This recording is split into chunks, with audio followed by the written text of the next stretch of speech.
আসসালামু আলাইকুম রহমতুল্লাহি বরকাতুহ। দিন শিখার গুরুত্ব ও ফজিলত। হে আমার দিনী ভাই, এটা ঠিক যে সাইয়্যেদ হওয়ার জন্য সাইয়্যেদ বংশের জন্ম নেওয়া এবং বাঙালি হওয়ার জন্য বাংলা ভাষায় কথা বলাই যথেষ্ট। কিন্তু কেউ যদি দাবি করে আমি অমুক ভাষায় কথা বলি, অমুক বংশে জন্ম আমার, সুতরাং আমি মুসলমান হওয়ার জন্য আমাকে এর বেশি কিছুই করতে হবে না, তবে তার এ দাবি আপনিও মেনে নেবেন না।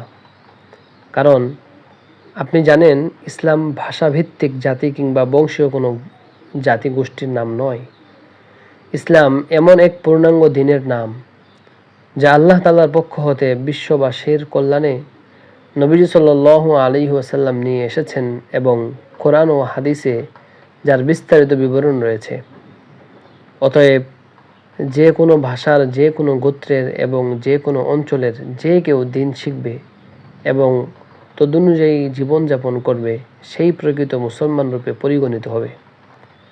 আর যে এই দ্বীন শিখবে না, দ্বীনের উপর আমল করবে না, সে প্রকৃত মুসলমান হিসেবে গণ্য হবে না। বোঝা গেল, প্রকৃত মুসলমান হওয়ার জন্য দুটি বিষয় জরুরি। এক, ইসলামী জীবনযাপনের জ্ঞান অর্জন করা, অন্তত এর মৌলিক ও বুনিয়াদী বিষয়গুলো শিখে নেয়া। দুই, ব্যবহারিক জীবনে সে বিষয়গুলো মেনে চলা। ইসলাম গ্রহণ করা এবং মুসলমান হওয়ার এটাই প্রকৃত অর্থ। সুতরাং দ্বীনের জরুরি বিষয়ের ইলম হাসিল করা মুসলমান হওয়ার প্রথম শর্ত। হাদিস শরীফে এসেছে, তলাবুল ইলমি ফারিদাতুন আলা কুল্লি মুসলিমিন। ইলম অর্জনের চেষ্টা করা প্রত্যেক মুসলমানের উপর ফরজ। সুনানি ইবনে মাজাহ হাদিস 224। এক্ষেত্রে মনে রাখার বিষয় হলো, সমস্ত ফরজ বিষয় ইবাদত তুল্য। সুতরাং দ্বীনের ফরজ বিষয়গুলো শেখা এবং শেখার চেষ্টা করা একটি ইবাদত। আল্লাহ তাআলার দরবারে এর অনেক মূল্য। নবীজি এই বিষয়ে বহু ফজিলত বয়ান করেছেন। এক হাদিসে এসেছে, মান খরজা ফি তলাবিল ইলমি ফাহুয়া ফি সাবিলিল্লাহি হাত্তা ইয়ারজিআ। যে ব্যক্তি দ্বীন শেখার জন্য ঘর ছেড়ে বের হবে, সে ফিরে আসা পর্যন্ত আল্লাহর রাস্তায় থাকবে। সুনানে তিরমিজি হাদিস নং 2647। অন্য এক হাদিসে এসেছে, মান সালাকা তরিকান ইয়ালতামিসু ফীহি ইলমান সাহহালাল্লাহু লাহু বিহি তরিকান ইলাল জান্নাহ। যে ব্যক্তি দ্বীন শেখার জন্য কোনো রাস্তায় চলবে, আল্লাহ তাআলা এর উসিলায় তার জন্য জান্নাতমুখী একটি পথ সহজ করে দেবেন। সহিহ মুসলিম হাদিস নং 2699।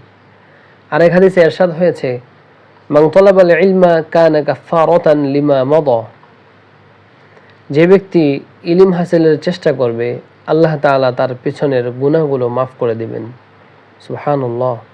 সুনানে তিরমিজি হাদিস নং 2648। মোট কথা, দ্বীন শিখা, ইসলামের জরুরি বিষয়গুলোর জ্ঞান অর্জন করা নারী পুরুষ, ধনী গরিব, শিক্ষিত মূর্খ, জওয়ান বৃদ্ধ সকলের উপর সমান ফরজ। আর উল্লেখিত হাদিসগুলো থেকে আমরা জানতে পেরেছি, ইলম শেখার পিছনে মেহনত ও সময় ব্যয় করার বিনিময়ে আল্লাহ পাকের দরবারে আমরা বিরাট নেকি ও সওয়াব লাভ করব ইনশাআল্লাহ।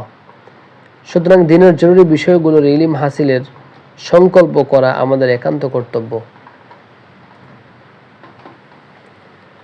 বয়স ও ব্যস্ততার কারণে নিয়মিত ছাত্র হয়ে যাদের দ্বীন শেখার সুযোগ নেই, শিক্ষিত হয়ে থাকলে তাদের জন্য সহজ উপায় হলো কোনো হক্কানি আলেমের পরামর্শ নিয়ে কিতাবপত্র পাঠ করা, আর অক্ষর জ্ঞান না থাকলে অন্যের মাধ্যমে পড়িয়ে শোনার ব্যবস্থা করা।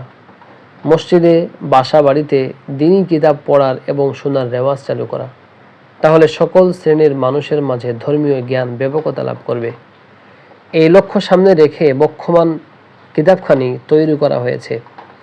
তাতে দ্বীনের প্রায় সকল জরুরি বিষয়ে সংক্ষেপে উল্লেখ করা হয়েছে। নবীজির যে সকল হেদায়েত সম্পর্কে প্রত্যেক মুসলমানের অবগতি থাকা অত্যাবশ্যক, সেগুলো অত্যন্ত সাবলীল ভাষায় উপস্থাপন করা হয়েছে। আসুন আমরা নিজেরা দ্বীনের কথা শিখি, অপরকে শেখাই। দ্বীনি কথার প্রচার ও প্রসারকে জীবনের লক্ষ্য বানাই।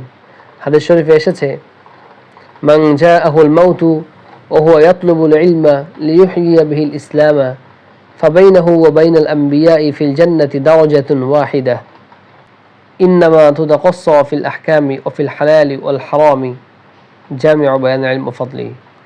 যে ব্যক্তি দিন জিন্দা করার নিয়তে অর্থাৎ অন্যের মাঝে দিন ছড়ানো এবং অন্যকে আমল করানোর উদ্দেশ্যে ইলম শিখবে আর এই অবস্থায় মৃত্যুবরণ করবে, জান্নাতে সে নবীগণের এত নিকটে থাকবে যে তার ও নবীগণের মাঝে একটি মাত্র স্তরের পার্থক্য থাকবে। জামিউ বায়ান ইলম 1 নং খণ্ড 207 নং পৃষ্ঠা। আল্লাহ তাআলা আমাদেরকে দিন শিখে অপরকে শেখানোর এবং নিজে দিনের উপর চলে অপরকে চালানোর তৌফিক দান করুন। আমিন।